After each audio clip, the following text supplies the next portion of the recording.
মারবেন, এই স্ক্রুটা এমন জায়গায় মারবেন বোর্ড থেকে এটা মারছেন মিটার বাইরে চলে গেছে। আপনাকে মারতে হবে কি, এখান থেকে ডায়াগ্রাম অনুযায়ী দেখবেন যে মিটারের উচ্চতা এইটার সমান্তরাল নাকি একটু উঁচু। অবশ্যই 2 ইঞ্চি উঁচু হয়, কারণ এটার উচ্চতা 1 মিটার, তাই না?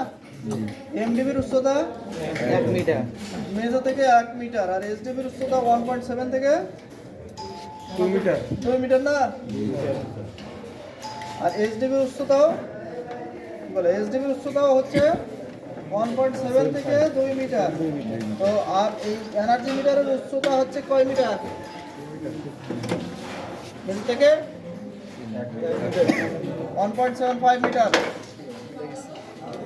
দেখেন এই যে এই পাশের কানটা ভাঙে ফেলছে কোনো এক ব্যক্তি, শিখাই দেওয়ার পরেও পোদ্দারিগিরি করে। আপনাদেরকে বারবার বলি যে আপনারা যথা নিয়ম অবলম্বন করে কাজ করবেন। আগে স্ক্রুটা মারবেন, মারে ঝুলাই দেবেন, ঝুলাই দেওয়ার পরে পেন্সিল বা কলম দিয়ে আপনি এই স্ক্রু মারার জায়গায় দাগ দিয়ে নেবেন।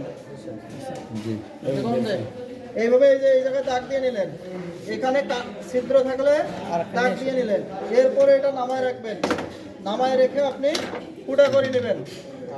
টেপ গুরুত্বের তাহলে আমাদের এই যে এখানে ফুটা করা প্রয়োজন, স্ক্রু মারতে হবে না?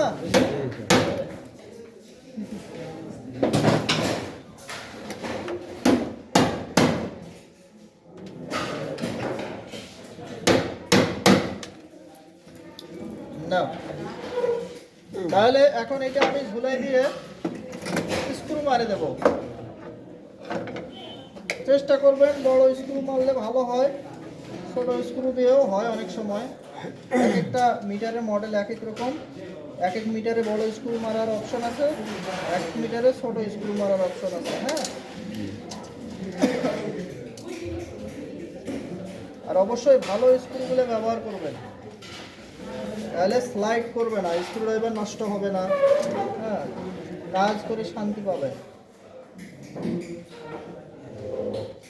এটা তো ভাঙ্গা, জাস্ট খালি দেখানোর জন্য দিলাম। এই যে খুব বেশি কড়া টাইটও দেওয়া যাবে না, আবার ফ্রেম ফাটে যাবে। এই নিয়মে আপনাকে মিটারটা বসাইতে হবে। বসানোর পরে এই যে দেখেন 2টা করে স্ক্রু আছে, আপনাকে প্রথমে 2টা স্ক্রুই লুজ দিতে হবে সবগুলা। আমি একটা লাগাই দেখাচ্ছি, বাদ বাকিগুলো আপনারা সেম নিয়মে লাগাইতে হবে।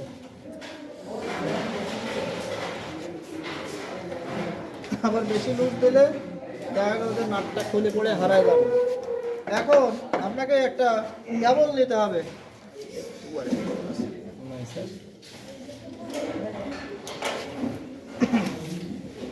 আচ্ছা এইটাই আমরা লাগাই।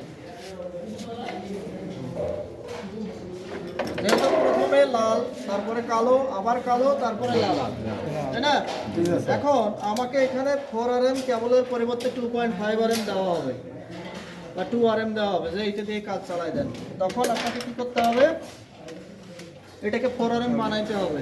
তাহলে এটা কি, এই যতদূর আমার ঢুকবে, এটা দেখেন এটা যতদূর যাবে, এই দেখেন এই যে যতদূর যাবে ততদূর আপনাকে মাপ দিতে হবে। এই যে এতদূর আপনাকে এখানে ঢুকাইতে হবে। এতদূর পরিমাণ আপনি আগে প্রথমে বের করবেন। 2.5 RM বড় কাটে বের করার পরে, যেহেতু এটা চিকন, এই নাট বলে টাইট দিলে কিন্তু এটা হাতে পাবে না। আর এই হাঁড়িটা 10 RM এর হাঁড়ি সর্বোচ্চ।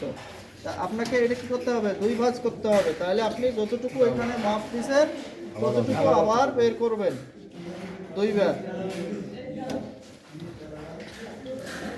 এখন বের করলেন, বের করার পরে পিছনে বের করার পরে এইভাবে 2 ভাঁজ করবেন, মাথাটা গোড়ার দিকে সমান করে নিয়ে আসবেন, ঠিক আছে? তারপরে আপনারা কি করবেন, একটু হাত দিয়ে পেঁয়াজ দিয়ে আগে মিলাই নেওয়ার চেষ্টা করবেন। মিলে গেল, এখন তো আর হাত দিয়ে শক্তি খাটতেছে না, এখন আপনাকে পাঁচ দিয়ে ধরতে হবে গোড়ার দিকে, তারপরে হাত দিয়ে একটু টাইট দেন, আরো টাইট দেওয়া যাচ্ছে একটু। হ্যাঁ, আর ফাইনালি যে আরো টাইট দেওয়া সম্ভব হচ্ছে না, এখন আপনাকে আরো একটা প্লাস লাগবে। যদি আপনার পাশের জন কাজ করার সময় আর প্লাসটা বসে থাকে, ও যদি প্লাসের কাজ না করে তাহলে সালাম ওর কাছ থেকে বলে নেবেন যে প্লাসটা দিতে একটু, নিয়ে আপনি এই যে গোড়ার দিকে একটা প্লাস দিয়ে ধরবেন আর একটা প্লাস দিয়ে এটা টাইট দেবেন। আর যদি প্লাস না থাকে, যে ওও কাজ করতেছে আপনিও কাজ করতেছেন, তাহলে অন্য কাউকে ডিস্টার্ব করা যাবে না।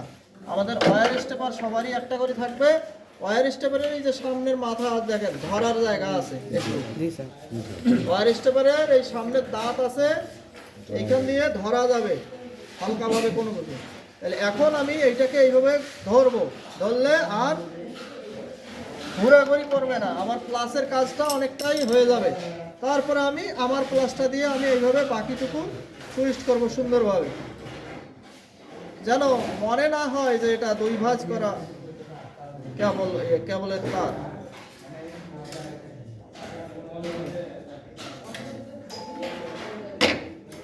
তাহলে এটা কি 2RM ছিল, তাহলে এখন কি ডাবল করলাম 4RM এর কাছাকাছি। 4RM এর থেকে আরো মোটা হয়, তবে 4RM এরই মতো হয়ে গেছে। এখন আপনি যদি এটা ঢুকাই দেন, ঢুকাই দিয়ে টাইট দেন, তাহলে কিন্তু টাইট নেবে। ঠিক আছে,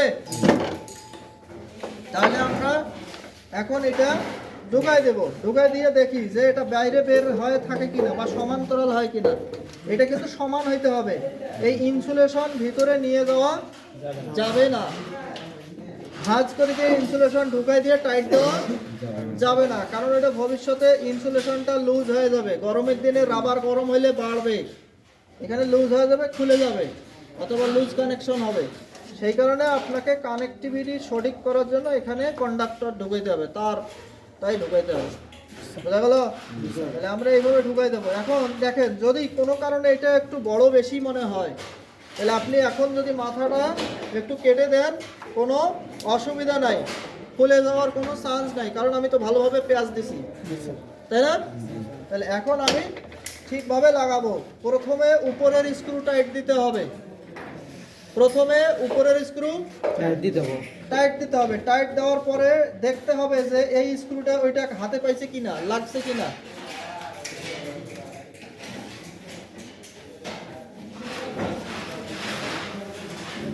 খুব বেশি কড়া টাইট দেওয়ার প্রয়োজন নাই, নইলে খেই কাটে যাবে।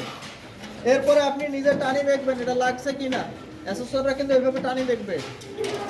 এরপরে যদি আপনি শিওর হন যে আমার উপরের স্ক্রু টাইট নিছে, তাহলে আপনি নিশ্চিন্তে নিচের স্ক্রু টাইট দেন। বোঝা গেল?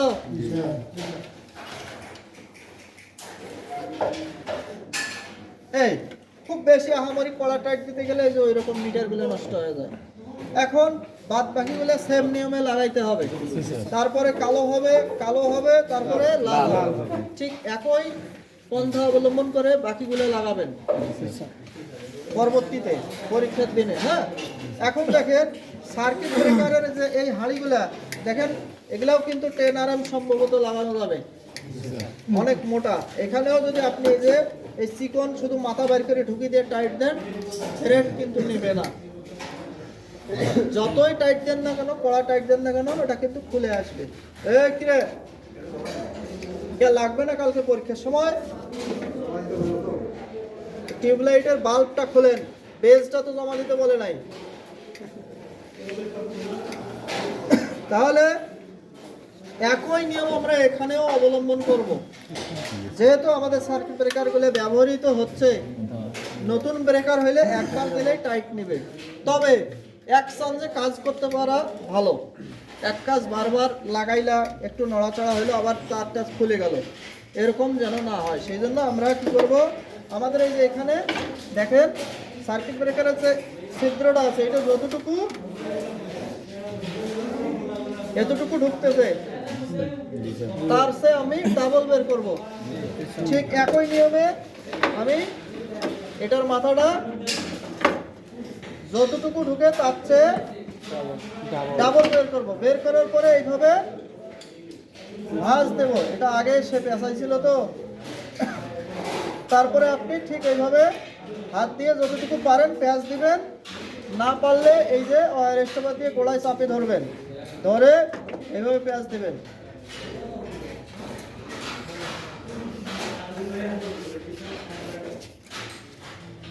এই জিনিসটা আগের থেকে কেমন হইলো? মোটা হইলো না? জি স্যার। তাহলে ঠিক সেম নিয়মে এটাও করবেন।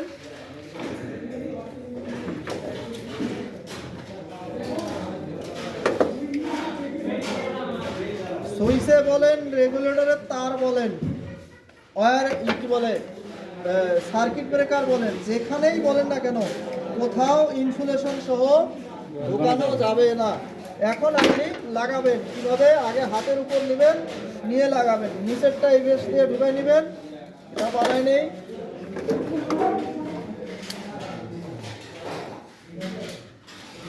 আচ্ছা, এইটা মিটার লাগাই এখন নাকি? জি স্যার। ওটা লাগাই।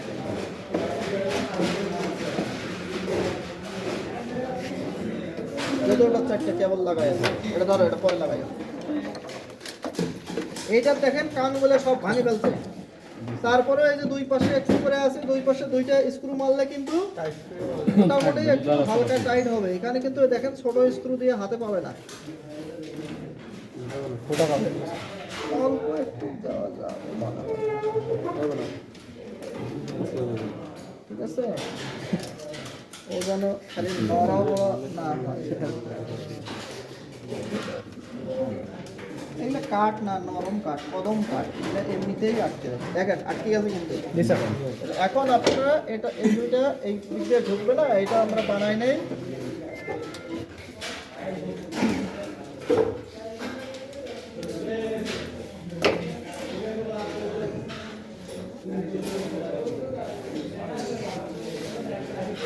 অ্যালুমিনিয়ামের তার হাত দিয়েই করা যায়, টুইস্ট ছাড়া কোনোভাবেই পাস করা যাবে না। ঠিক আছে, জি স্যার। টুইস্ট মাস্ট বি করতে হবে।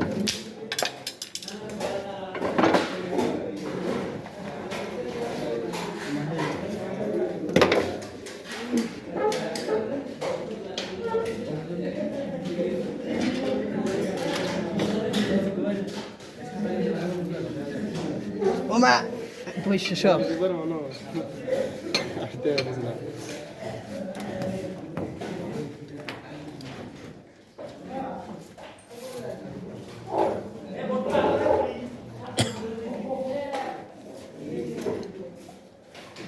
বেশি না, একটু টুইস্ট করে থাকলে পাকদার দেওয়া হলে হলো খরচ। হ্যাঁ, এখন আপনি এটা তার দুইটা এইভাবে ঢুকিয়ে নেবেন, এই দুটো এইভাবে ঢুকিয়ে নেবেন, আপনি আরামসে এটা লাগাবেন। এখানে দেখেন দুইটা লক ছিল, এই লক দুইটা খুলে ফেলছে, ভাঙে গেছে, হারাই গেছে। এটাতে কি আছে? তাহলে এটা লাগানোর সময় এইটা হচ্ছে চকি বা এটাকে কি বলা হয়, বেজ, সার্কিট ব্রেকারের বেজ। এইটা আপনি এখানে বসায় দেবেন, বসায় দিয়ে এই লকগুলা টেস্টারের মাধ্যমে ঠেলে উপরের দিকে উঠে দেবেন, এটা আটকে যাবে। আবার এটা খুলবেন, হ্যাঁ এই দেখো, এই যে আছে এটাতে, এই যে এটা দেখো বসানোর সময় এটা বসাই দিবা, তারপরে এই নিচের লকটা যদি উপরের দিকে ঠেলে উঠাই দাও, এটা আর খুলবে না। আবার যদি তুমি খুলতে চাও তাহলে এই লকটা নিচের দিকে নামাই দিবা, নামাই দিলে আবার এটা খুলে আসবে। অযথা টানাটানি করে ভাঙা যাবে না, যেমন এটা এই যে ব্যক্তি করছে, যেমন এই মিটারও ভাঙছে। বোঝা গেল? তাহলে আপনারা এটা বসাবেন, আগে উপর থেকে নিচের দিকে বসাবেন, ভালো করে খাঁচি ধরবেন, খাঁচি ধরে উপর থেকে দরজা দাও, দরজাটা দাও, দরজা লাগাবেন।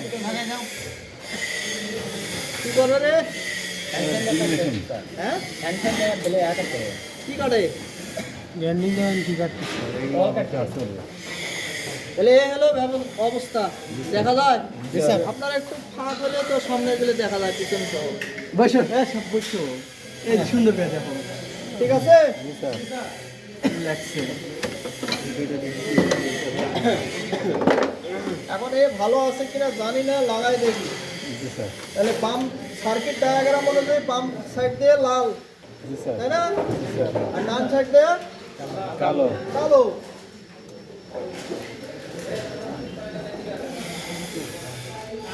এটা গেছে উল্টা দিকে ঘুরে। আর একটা নিয়ে যাও লাগানো কি?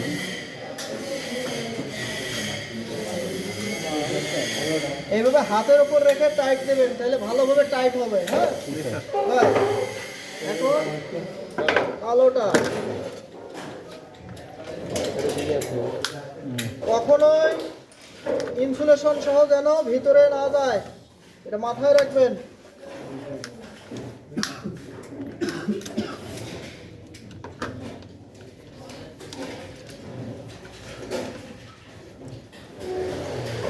যাই হোক বেশি টাইট দিলে ভাঙে যেতে পারে। এই লালটা কোন পাশে? বাম পাশে। যেহেতু লাল বাম পাশে দিয়ে ডায়াগ্রাম অনুযায়ী তাহলে এটাও বাম পাশে। হ্যাঁ, বুঝছে? এখন কালোটা ডান পাশে। ঠিক আছে।